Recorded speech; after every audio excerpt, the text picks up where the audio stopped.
Good evening and welcome to ITV News. This is Wednesday night's calendar. Yes, hello, good evening. Here are tonight's main stories.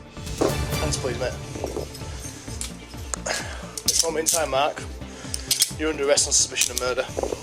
A thief is found guilty of murdering delivery driver Claudio Carol Condor. Claudio was a hard-working man, and his livelihood was snatched away by the cruel and callous actions of Mark Ross. Also tonight, pupils in one South Yorkshire school spend the day learning about the consequences of carrying knives. Fighting the criminals targeting our region's farmers. Just recently we've had a digger pinched out of the field in broad daylight. They're certainly getting more brazen with it. But figures obtained by a calendar show how more than 9 in 10 reported crimes in one county sees no one charged. The little tyke, who's one of Barnsley's biggest fans, meets his heroes. Here he is, the main man. While Louis George had a day to remember at Oakwell. And despite the recent spring-like weather, a real cold blast of air across the UK is providing us with some wintry sleet and snow at times over the next 24 hours. All the details are coming up.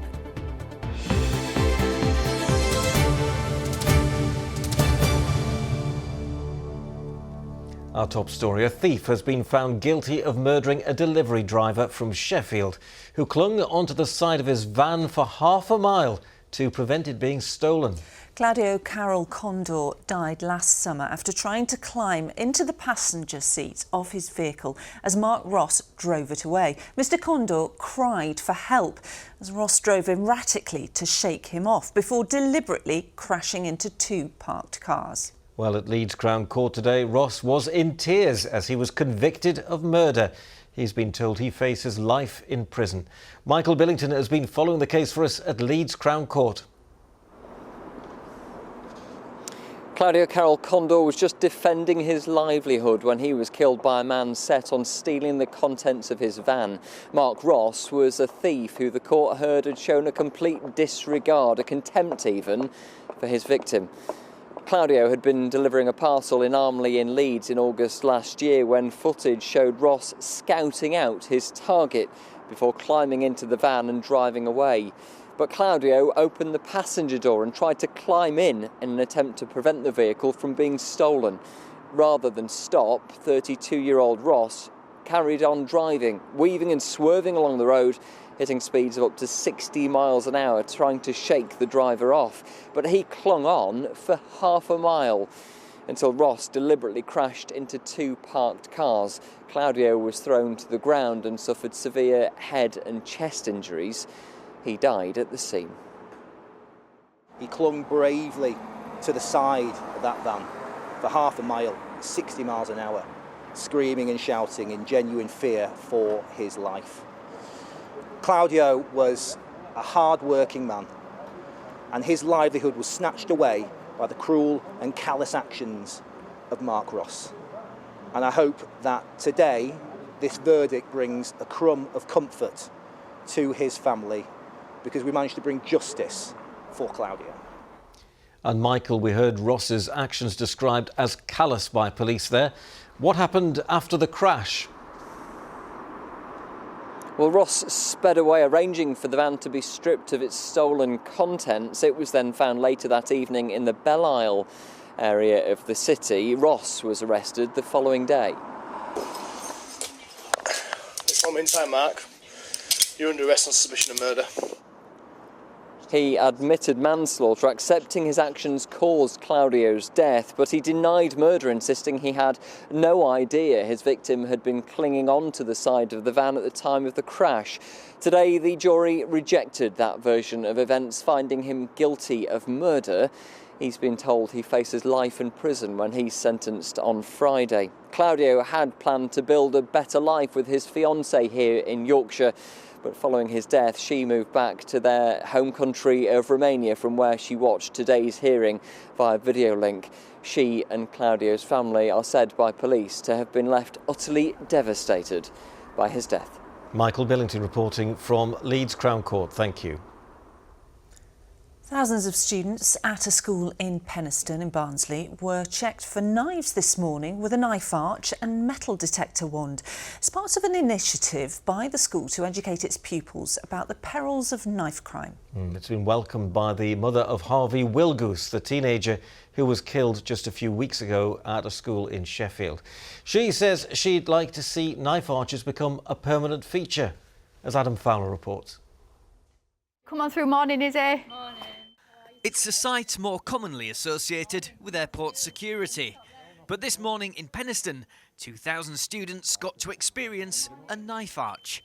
It's part of a wider initiative about the dangers of knife crime. South Yorkshire ranks as the 4th highest in the country for knife crime offences. Last year, 5 people were killed as a result of being stabbed. And between 2022 and 2024, there were more than 100 cases of children bringing knives into schools. Penistone Grammar School invited police in after the death of Harvey Wilgoose. The 15-year-old was fatally stabbed at school in Sheffield last month. His mother Caroline would like to see knife arches made a permanent feature in all schools and colleges. She's delighted by today's event. Absolutely amazing, and I just hope that other schools follow an example, and I know it goes a lot deeper than that, but let's keep our children safe in schools, number one.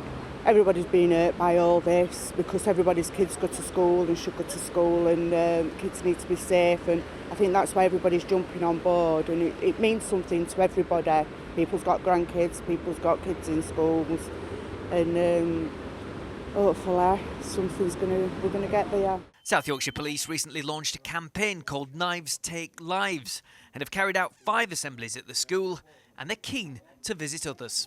I would love that. We're here today because Penistone Grammar have been quite progressive in contacting us and saying we don't want to be the next statistic. We want to keep our school kids safe. So that's why we're here. If there are any other schools in Barnsley or in South Yorkshire that want this type of day, please feel free to reach out to us. Often with these things we plan for anxiety. We've communicated prior to the day, obviously, with parents and the wider community and students.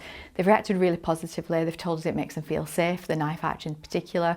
The police presence, again, that added layer of security. So it's something to consider moving forward. And the message not to carry a knife in the first place seems to have been picked up loud and clear by students.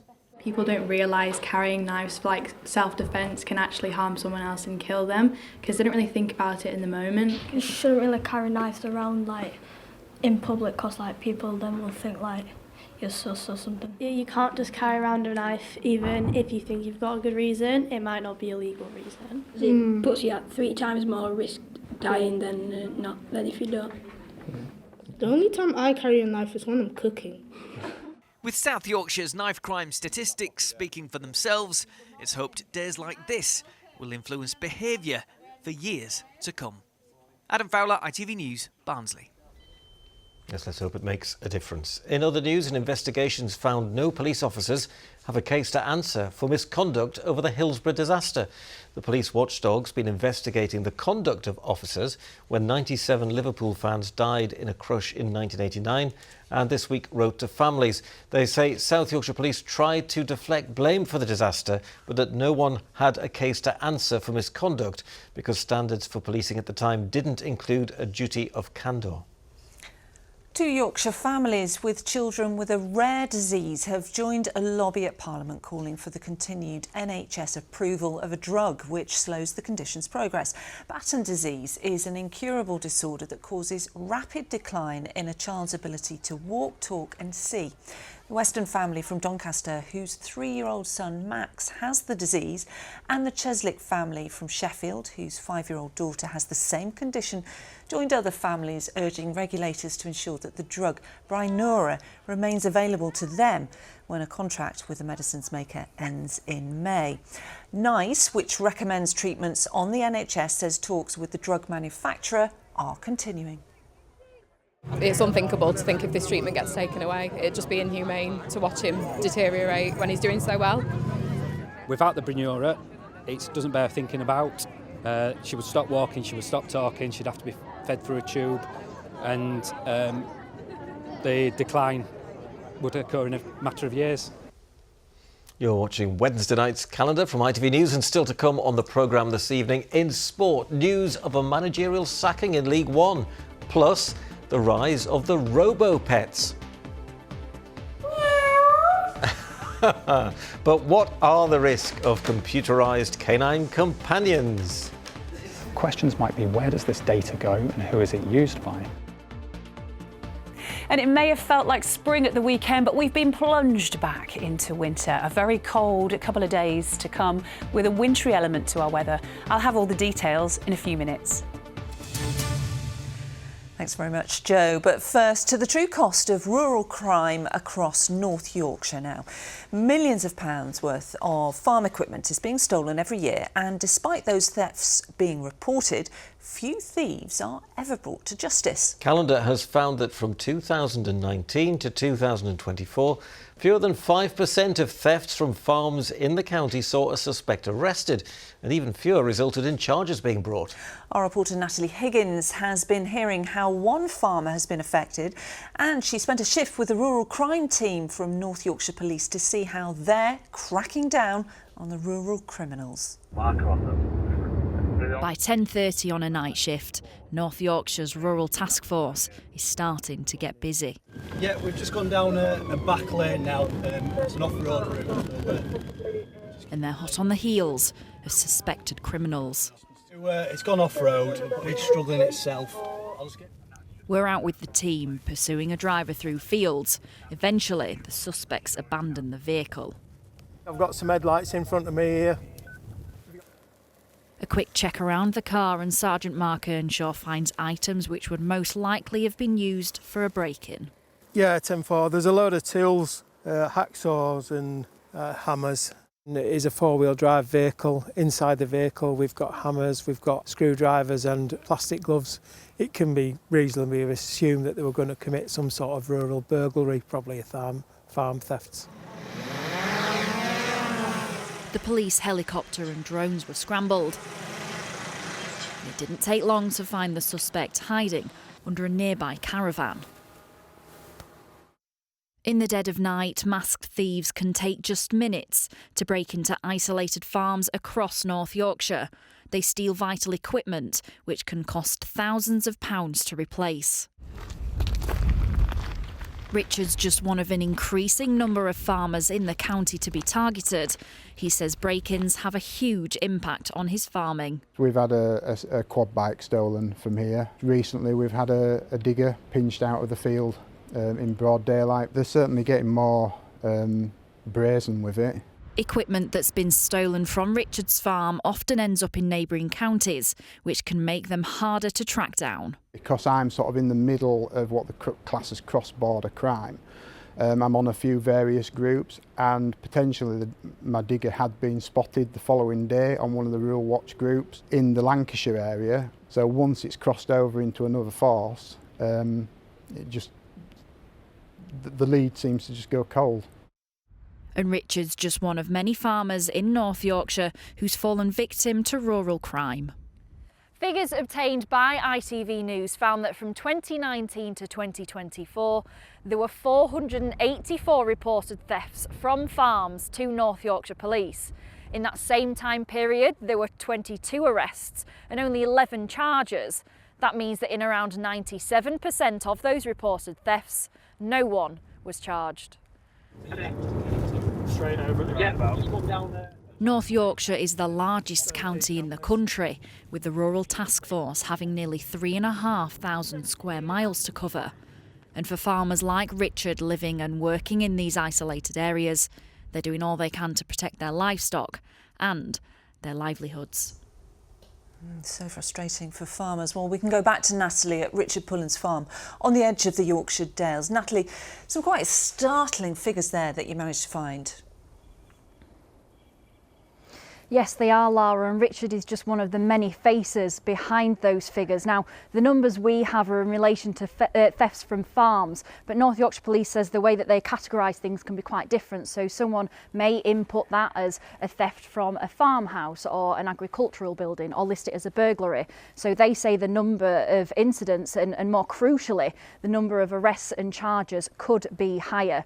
Now, it's worth mentioning that sometimes when these thefts happen, they're not always reported straight away, because a farmer might not be working in the field where the machinery is for several days, and by the time they've noticed that it's been taken and made that report to the police, there's very little evidence that the police can then act on. So they really do have a lot to contend with. So that's why the force says they're working closely with farmers to crack down on this and to protect their properties. As any police force with such a large geographical area, unfortunately we can't cover all of that area all of the time.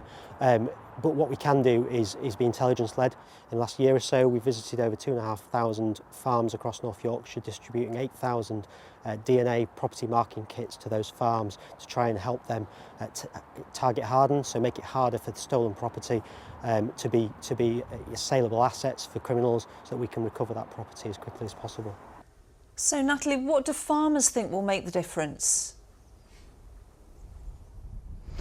Well, one of the main things that you could see in the package is that being out in these communities, the police forces, they do make a huge difference. But one of the main things that people are calling for is more funding to crack down on this. So farmers are calling for more funding from the government so that they can have more officers based in these rural communities.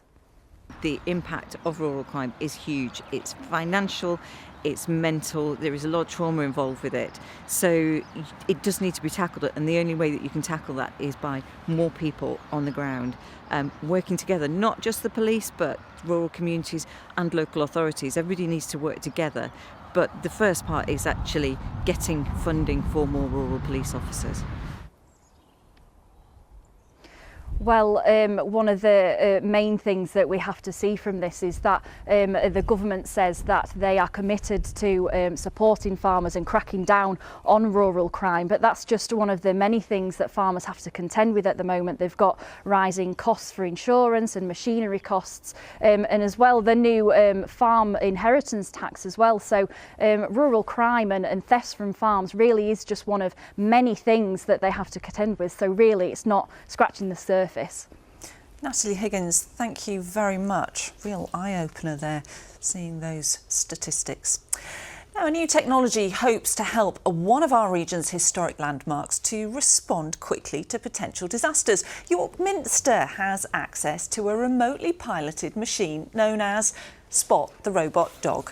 It's hoped that the device could help to preserve the Grade 1 listed building by allowing a faster response to major issues such as the catastrophic fire of 1984. Incredible. Well, that leads us seamlessly onto our next story, in fact, because Laura and I must admit we love our pets, don't we? Yeah, I've got George, whose birthday was this week. He turned 6. And I've got Elliot, Pickles and Terry, 3 cats who are real characters who, of course, we wouldn't be without, even though they are a handful sometimes. But some people worry about taking on the responsibility of a real pet and have considered getting a robot cat or dog. Well, apparently you don't have to feed them, take them to the vets or clean up after them, and they can really be a comfort to those experiencing loneliness as well. So Chloe Oliver can tell us more. Is this the future of the household pet? Cute, comforting and rechargeable. These robot pets can offer a solution for the elderly or those living with dementia. Researchers at this robot lab have been analysing how this technology could improve people's lives. Playing around with the image of a pet can help us make interaction between robots and humans easier, because we wouldn't expect the toy to speak to us, as we wouldn't expect a dog to speak to us. Hence we can use communication patterns that we use for dogs and humans and try to see if they work in a robot too. And from that perspective make the communication easier. The rise of robot pets brings with it a range of ethical concerns. Could we soon be buying a robot in need of batteries rather than an animal in need of some TLC? Escapado got his name after his attempts to try and escape this animal rescue centre, And it's animals like him who need a loving home that could be overlooked. We already rehome 28,000 animals every single year, and we don't want that number to increase. There's so many animals out there that really need a good home, and so many people that can give them a really good home. And we'd really want them, if you're in the situation where you can give an animal a good home, we'd like you to pick an animal rather than a robot pet. Animal charities like the RSPCA can also see there are some benefits. Unlike real pets, their electronic counterparts don't require food, walking or vet visits, so could alleviate some cases about animal welfare. AI experts from the University of Sheffield say the new technology is advancing all the time, but there are some concerns. One of the main concerns people have when we're introducing these types of robots into people's homes is there would need to be a large amount of data collected by the animal or animal-like robot to be able to interact with the environment and behave towards a person. Questions might be, where does this data go and who is it used by? Obviously for an animal it's just living in the experience, but a robot would have some sort of control and some sort of responsibility from other people. No robot can replicate the bond between a real pet and a human, but it's thought these programmed pets could coexist as companions without completely replacing our beloved animals. Chloe Oliver, ITV News. I'm sticking with George, that's all I can say. It's time for some sport now, and we've got Chris with us, and we've had some breaking news this afternoon, haven't we, Chris? You've been busy. We have, Lara, yeah. The axe has fallen on another of our football managers. Barnsley have sacked Darryl Clarke after just 44 matches in charge. Now, Clarke, who took charge at Oakwell last May, leaves with the club 10th in the League One table, 8 points outside the playoff spots. It's been announced that assistant coach Conor Hourihane will take charge until the end of the season.